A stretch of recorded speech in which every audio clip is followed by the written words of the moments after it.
And something that was really front of mind for me that was really unfortunate that it sucked about being pregnant was that my fertility window and my athletic window directly overlap. So I had to make a decision about when I wanted to get pregnant based on my sport. And I was so thankful to be pregnant, but I also love heavy lifting and I loved competing in my sport and wasn't ready to say goodbye to those things. And I come at that from an athlete perspective, but there are so many people who really enjoy lifting from a health perspective. And so we don't want to be discouraging heavy lifting if we don't have any rationale or reason to do that. All right, Christina, welcome to Evidence Strong Show. It's my pleasure to have you. If you could please introduce yourself briefly, that would be great. All right. Hello, everyone. So my name is Christina Prevett. I'm a pelvic floor physical therapist who is Canadian born, but currently living in North Carolina in the United States. I teach actually for a continuing education company on the benefits or the rehabilitation process for helping pregnant and postpartum people continue to exercise during their pregnancy and return to specifically high intensity exercise postpartum. I'm a mom of two myself, and I have competed pregnant or postpartum or both in the sports of CrossFit, weightlifting, and powerlifting. And so I have over a 10-year history myself of barbell training. I have been a coach for almost all of those years. And now I am dabbling into the research space because it is very apparent that we are lacking a ton of research in the resistance training space, specifically for individuals who are going through pregnancy and then returning to lifting postpartum. And as I was teaching other therapists, the absolute hole in the literature that existed became extremely apparent. And I'm currently finishing a PhD in geriatrics, but I kind of took a little detour and did a side project around heavy resistance training during pregnancy. And that is the study that we're here to talk about today.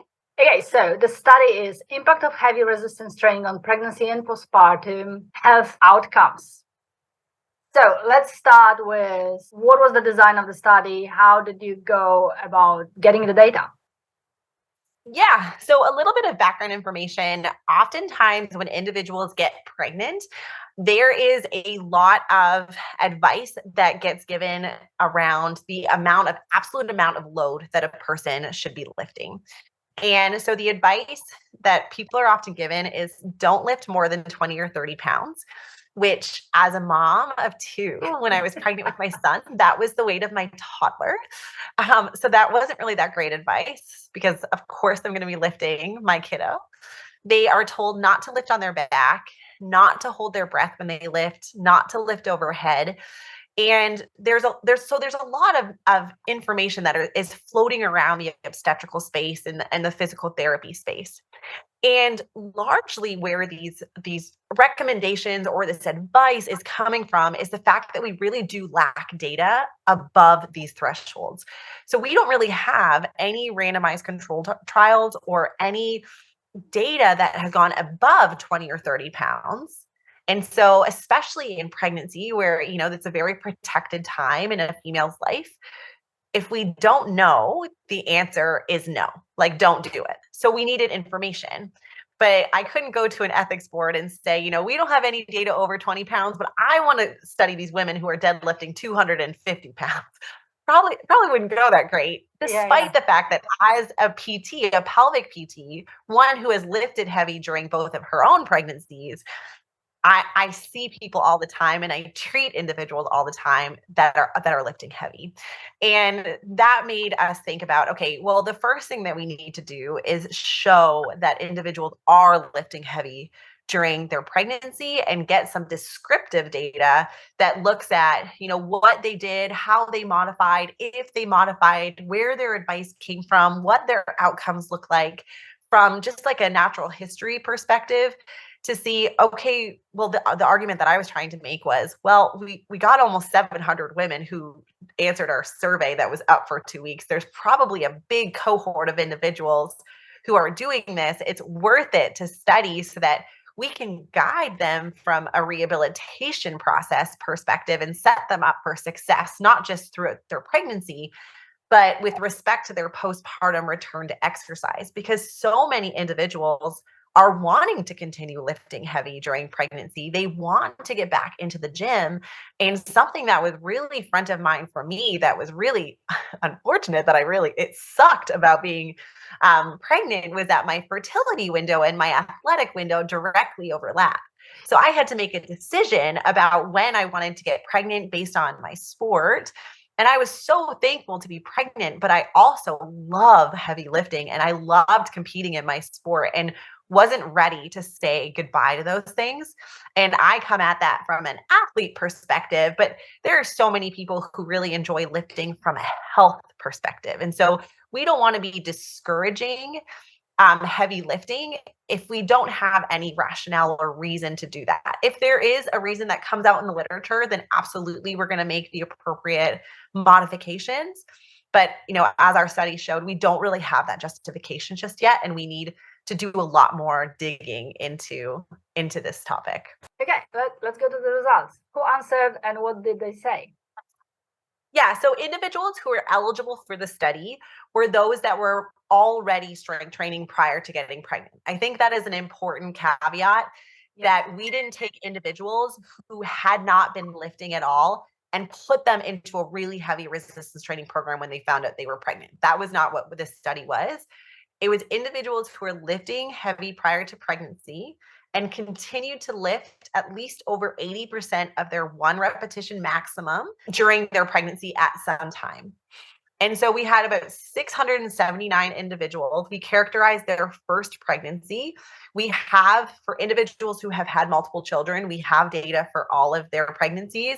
We just haven't, that's more analysis that we need to be working on. So this is describing their first pregnancies. And then we looked at their outcomes. So we specifically asked about some of the points of advice that individuals are given. So we asked, did you continue to lift on your back? If yes, for how long? When did you modify? Did you continue to hold your breath while bracing under a heavy load, which is called the Valsalva maneuver?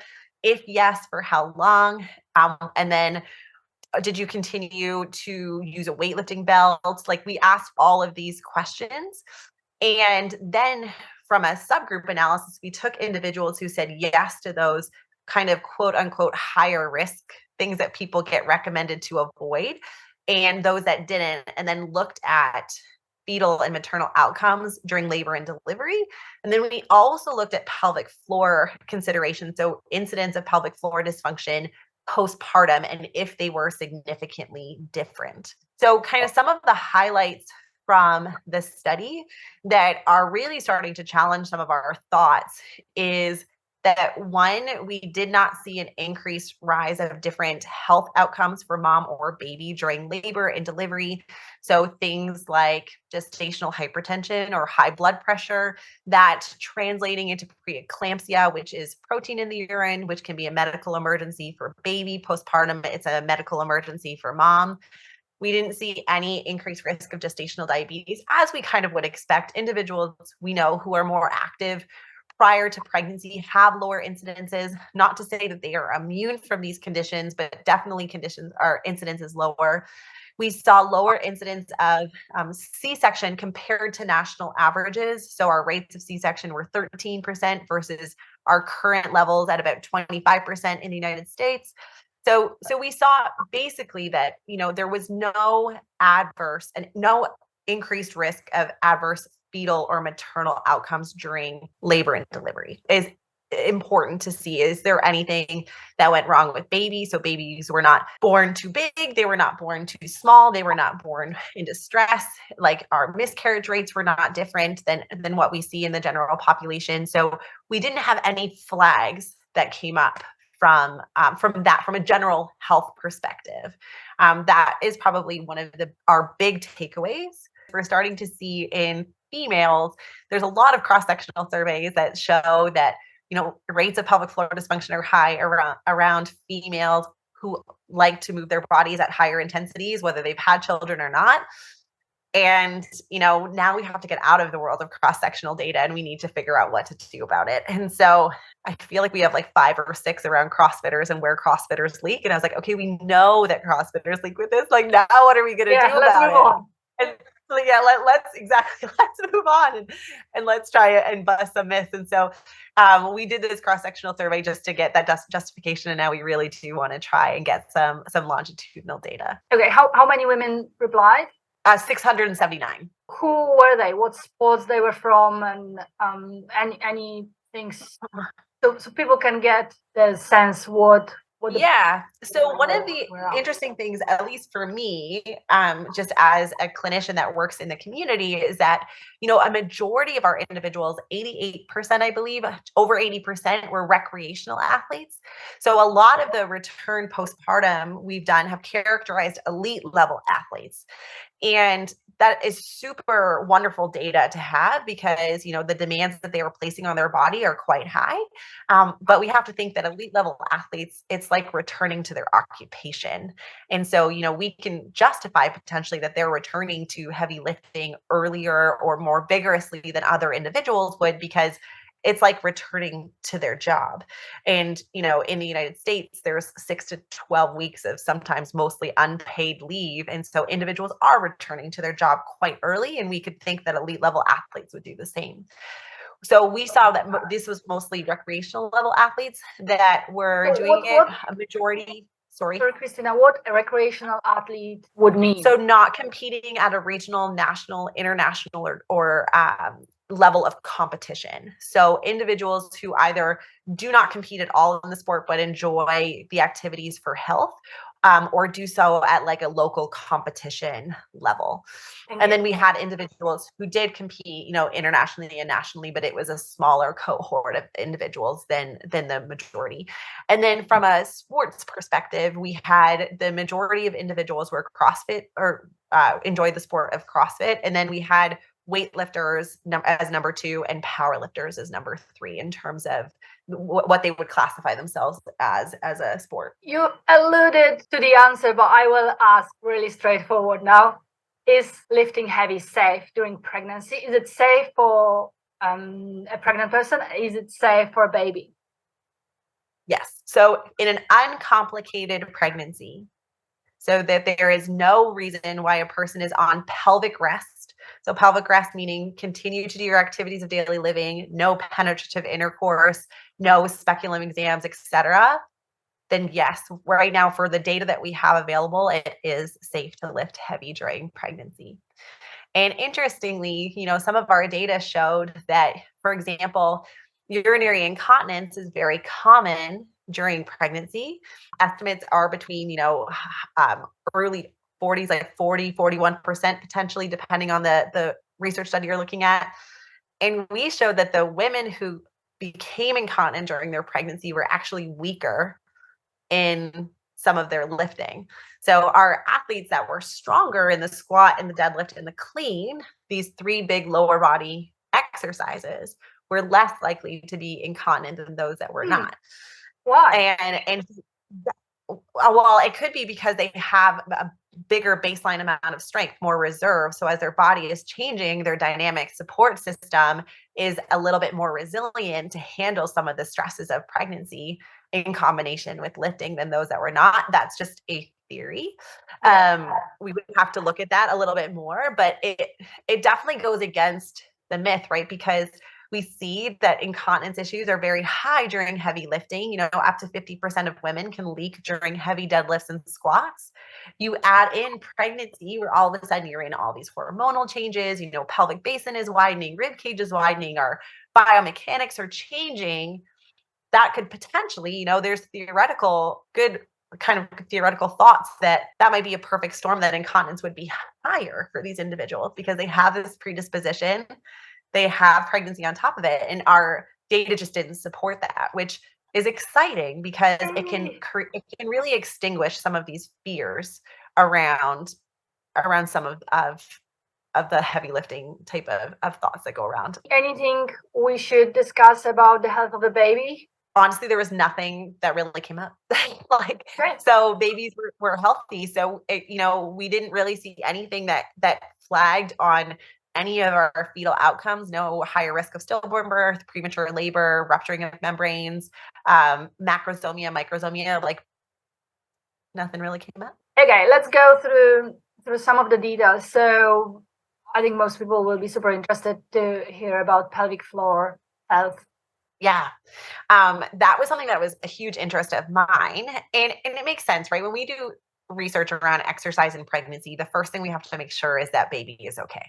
Like that just makes so much sense. But I feel like we have a good body of literature that shows that exercise is safe for baby. And now I need to take care of mom. Like I need to know when I have a postpartum mom coming in, how am I going to advocate for her during her pregnancy? How am I going to advocate for her return postpartum? So one of the things that a lot of people get told, and this was my own bias, I did this too, was to avoid the Valsalva maneuver during pregnancy.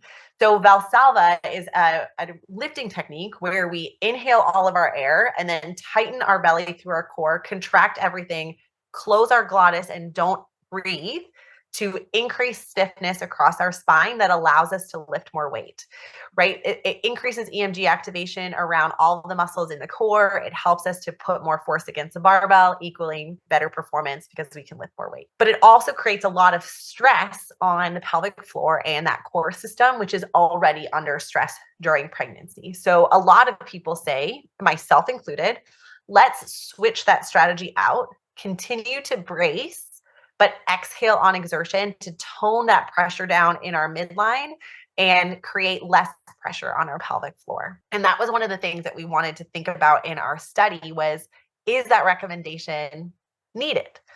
And so we had about 30% of individuals who continued to perform the Valsalva maneuver during their pregnancies, and we did not see an increased risk of pelvic floor dysfunctions postpartum. So pelvic floor issues that we were looking at were individuals who had stress urinary incontinence, so leaking when they were coughing or sneezing, urge urinary incontinence, which is a sudden, very prominent urge to go to the bathroom that cannot be deferred, pelvic organ prolapse symptoms subjectively. So feelings of heaviness, like there is a ball in the vaginal opening or a dragging feeling around the introitus where the opening of the vagina is. And we asked about those symptoms, and we did not see any increase in risk for those that continued to perform the Valsalva maneuver and those that didn't during their pregnancy.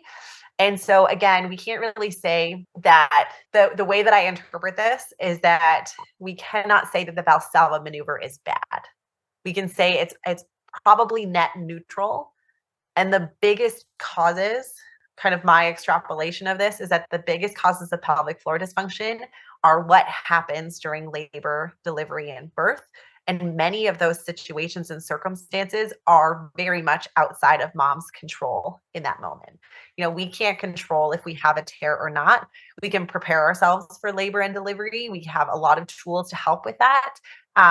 But there are, things that come up when you're in that moment that are outside of your control. And so placing blame that you created this pelvic floor dysfunction because of some exercise choice that you made during pregnancy, we are now continuing to have more and more data, or a complete lack of data to say that that is true.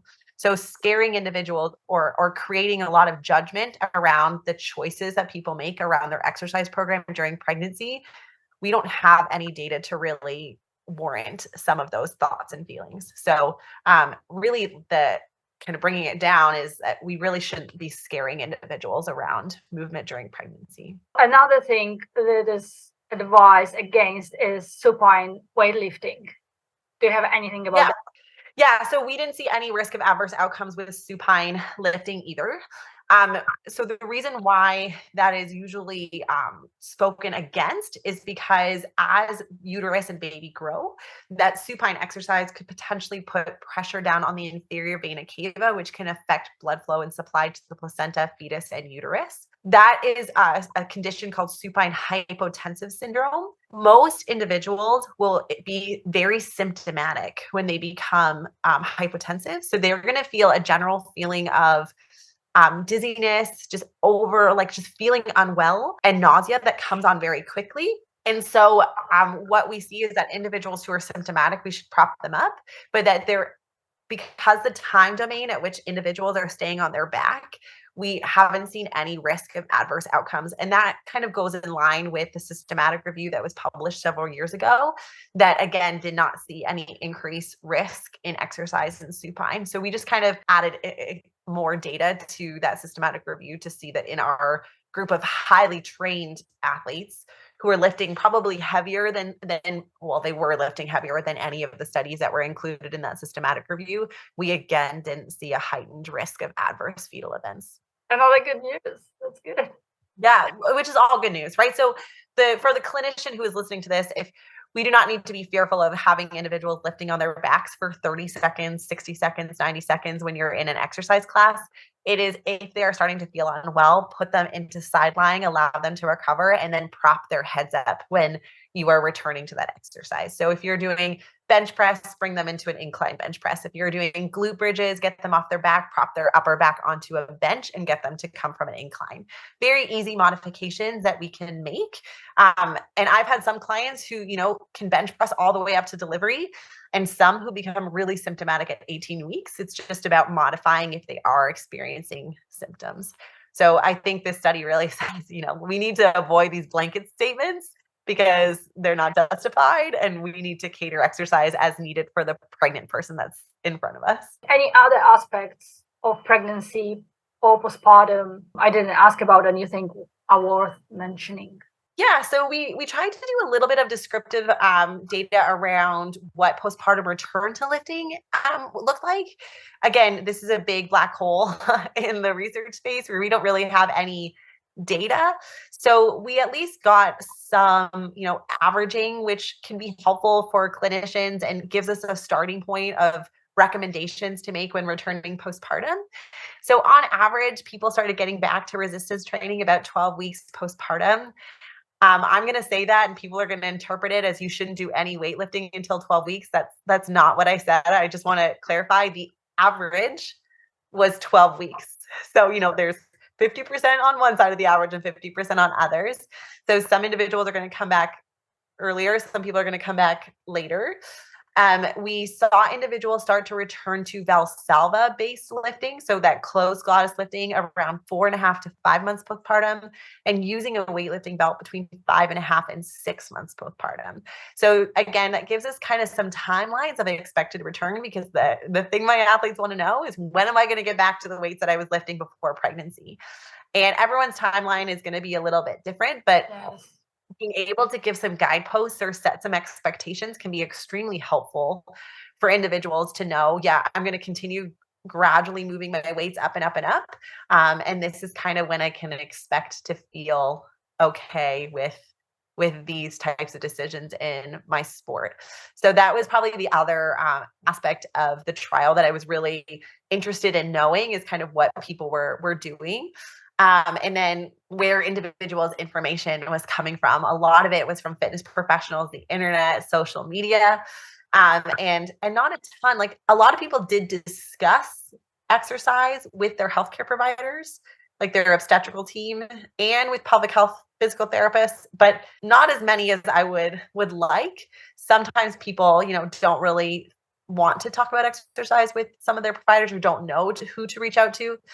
So definitely something that we can be advocating for our role in the pelvic health space as allied health providers, to be trying to fill some of those gaps and help to guide some of these individuals alongside our fitness colleagues, because, it doesn't have to be coming from a pelvic PT. Fitness providers can be wonderful at modifying exercises for individuals during pregnancy and when there's issues coming up postpartum. But we definitely want to be part of the conversation, and we can help set them up for success. Two things. So from this study, I think it's good to see, okay, there are a lot of women who are strength training and continue to strength training while pregnant and after pregnancy.